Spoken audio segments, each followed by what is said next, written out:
Hey guys, and welcome back to the channel. Today we are breaking down a stock called Focusrite, or ticker Tune.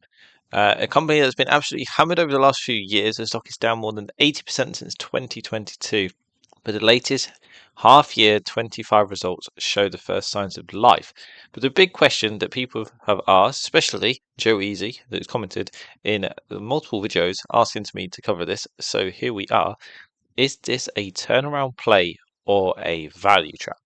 Now, before we dive in, quick disclaimer, this video is for educational purposes only. I'm not a financial advisor, and always do your own research, because most of this time I only cover videos like this for what I have learned. So sometimes I may be wrong, there might be things that I haven't improved, or there's things I have missed, especially like the one on Rightmove where I actually missed about the AI risk. So I do apologise when I do miss things, but I hope you guys do enjoy the investing journey together, and if you do, leave a like, hit the subscribe button, and let's get into it. So what exactly is Focusrite? Well, they're a UK-based audio technology company that builds hardware and software for musicians, producers, podcasters, and live sound engineers. Now, if you've ever seen a red audio interface on someone's desk, that is probably Focusrite Scarlett. They operate across several brands called Focusrite, Novitation, Adam Audio, Martin Audio, Sequential, Sonics, and Amplify. Now, their market cap is roughly around £108 million. It's tiny compared to where they've been a few years ago, and their dividend has been cut. So this company that went from market darling to deep value territory. And as you can see, in the 5 years, it is minus 85%. Year to date, it's actually down by 18%. In the 6 months, it's down by 16%. In the last month, it's actually down nearly by 7%. Now, that isn't good. And as it gets worse, the shareholders have lost nearly 83% since 2022. That is right. So let's address the elephant in the room. The shareholders have absolutely been crushed. Now, this kind of collapse usually signals structural issues, not just a bad year. It tells us the market lost confidence in the business model, the demand outlook, and the management's ability to execute. And honestly, the numbers back that up. Multiple year revenue declines, shrinking margins, and a slowdown in creator economy all hit at the same time. Now, when a stock falls this far, the burden of proof flips. The company has to earn its trust back, and that takes a lot of time. But how do this company make their money? Well, they do it by two ways. First is content creation, which includes the Focusrite, Novitation, Adam Audio, and so on. This is the core of the business. Now, that is 73% of this half year's revenue. Now, in half year 2024, that was actually 70%. So it has grown a little slightly. Now, these are the products used by musicians, podcasters, and home studio creators. Now, secondly is audio reproduction, which includes Martin Audio, Linear Research, and Optional Audio. Now, this is more a project driven. This is like, think sound, venues, installations, the immersive audio systems. Now, that makes up this year's 27% of revenue. Now, that's actually down from last year's, which was at 30%. So the business is heavily weighted towards the creators, and that's important when we look at the downturn. So what is the performance like compared to last year's? Well, the first things that get interesting is, this is the first period of growth after 2 tough years. Revenue grew 5.2% to 82.9 million, or 72% on an organic constant currency basis. Now, that's an underlying improvement, not just FX noise. The operation profit ticks up from 5 mil to 5.6, while the adjusted EBITDA rose from 10.4 to 11.1. Now, margins are still below historic levels, of course, but the return to top-line growth is the first real sign that this business might actually be stabilising, or actually at least proving in itself. But how is content creation and audio reproduction actually doing if we zoom in? Well, content creation, the core of the business, grew 9.9%. Now, that's a big deal. Scarlett Gen 4 refresh landed well. Adam Audio performed strongly, and the channel inventory finally normalized after the US destocking issues in full year 2024. Now, this is the clearest sign that creator economy is stabilizing. However, the flip side for audio production is completely different. It actually declined nearly 5.8%, mainly due to APAC weakness, but the project pipeline is still strong. The immersive audio is gaining traction, and the segment is clinical, so the decline isn't necessarily structural, but does weigh on its near-term performance. And as you can see there, it's down by 5.8% reported growth, or 5.9% in the OCC growth. And as you see, it brought in only £21.5 million in revenue, where last year it actually brought 22.8. So what's the gross margins like, and why are they falling? Well, gross margins fell from 45.8% in HY 2024 to 43.9% in this year's. Well, there could be three main reasons: elevated freight costs, rework expenses on new products, and a shift towards lower margin notation products. Now, content creation margins took the biggest hit. Audio reproduction held up a little bit better, but it's still below historic levels. But is this bad? Well, short term, I think this is yes. It squeezes profitability, and management expects margins to improve in H2 as the freight normalizes and rework costs disappear. But that's a big but. The margin bridge shows most of the pressure is temporary, not structural, but it depends how they do this in H2. And, if you are going to be judging this on a turnaround play, you're going to have to look closely, especially in H2, because this is where most of the stuff is going to show you if they can actually do what they're going to say to do, and stuff keeps improving. However, if there's a dip somewhere, then, like I say, this could be falling into the narrative of a value trap too. So what's the balance sheet like? Well, the balance sheet is actually a bright spot. Now, net debt is 17.9 million. Now, that's, quite good, down from 27.3. Now, that was from last year. Now, inventory has normalized, reducing working capital pressure for the stock, and this gives the stock enough flexibility to keep investing in R&D and acquisitions without overstretching if they wanted to.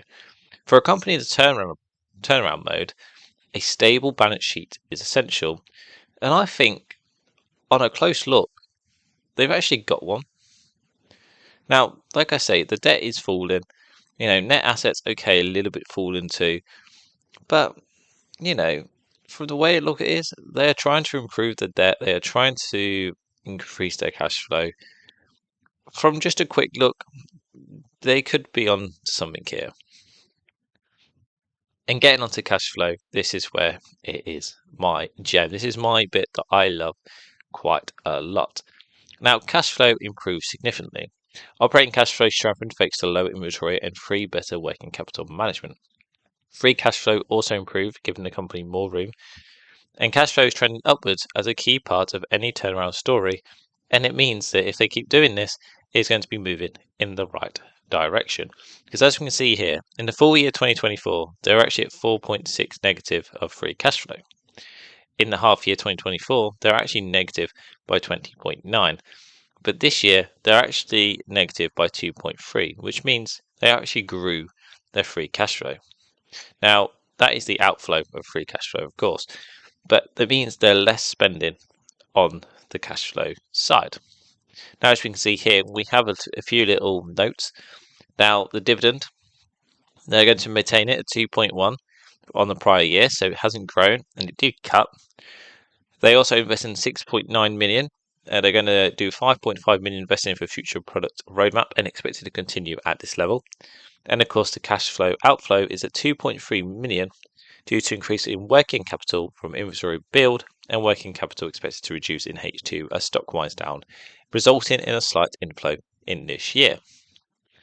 So, what is the growth like by brand? Well, from my perspective and from my look, brand performance was a little bit mixed. The winners are Adam Audio, Focusrite, both benefited from new product launches and strong demand. Now, a little bit of the one that I feel like could have done a little bit better was Novitation included an amplifier, not Focusrite one. And I think that was hit by product mix. And of course, Martin Audio and Linear Research also didn't do that well either. Now, the divergence shows exactly where the growth engines are and where the challenges remains. Like we see, the Focusrite did really well due to the Gen 4. Now, the problem is they need to have all cylinders firing. They can't just keep relying on the one or two products, because if one starts to fail, they need another one to back it up. And as we can see here, in the half year of 2025, they actually grew content creation by 59.4. Well, I say grew, it was on 59.4, where the HY 2024 was actually on 54.1 million. So it did grow by 9.9%, which is quite good. But as you can see here, Sonics was the one that was the major falling point at 4.9% reported growth. So let's get on to the regional performance. Well, regionally, performance was quite a little bit uneven. US saw negative growth due to uncertainty and slower demand. EMEA grew, and APAC improved versus last year, but still remains a smaller contributor overall. So this tells us the recovery isn't broad-based yet, and it's happening in slight small pockets. And I say that for a reason, because you'd have thought that America, especially with their music, and especially with how big their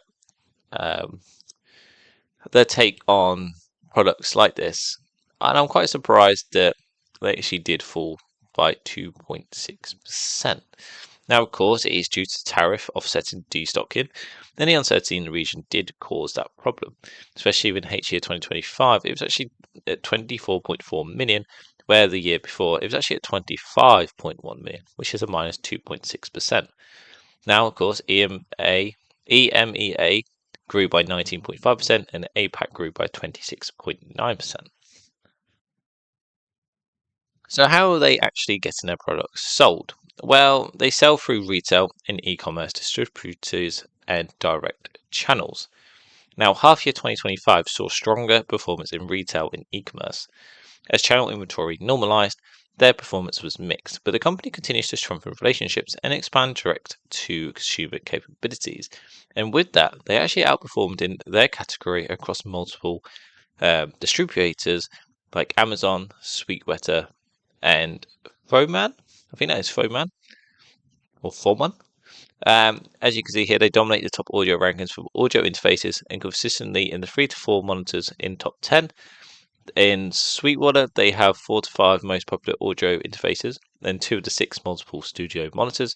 And Amazon, they have 46k ratings in the bestseller categories, which is very much good indeed, because over time, the more direct sales could help margins recover.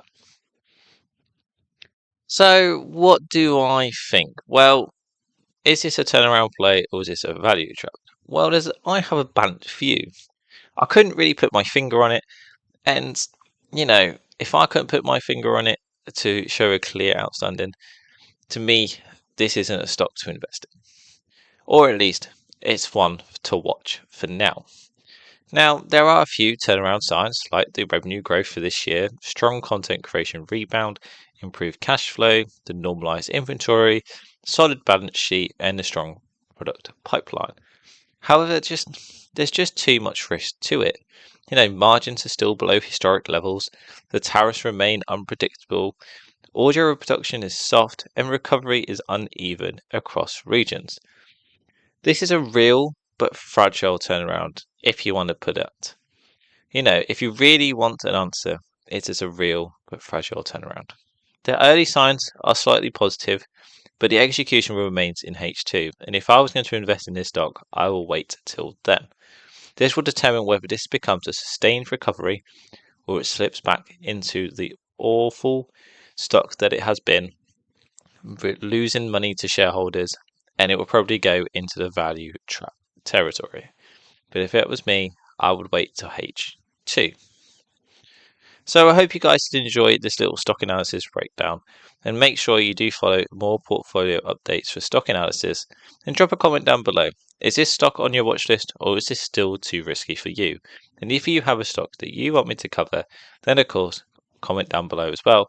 Make sure you leave a like and hit the subscribe button, and I'll see you on the next one. Goodbye.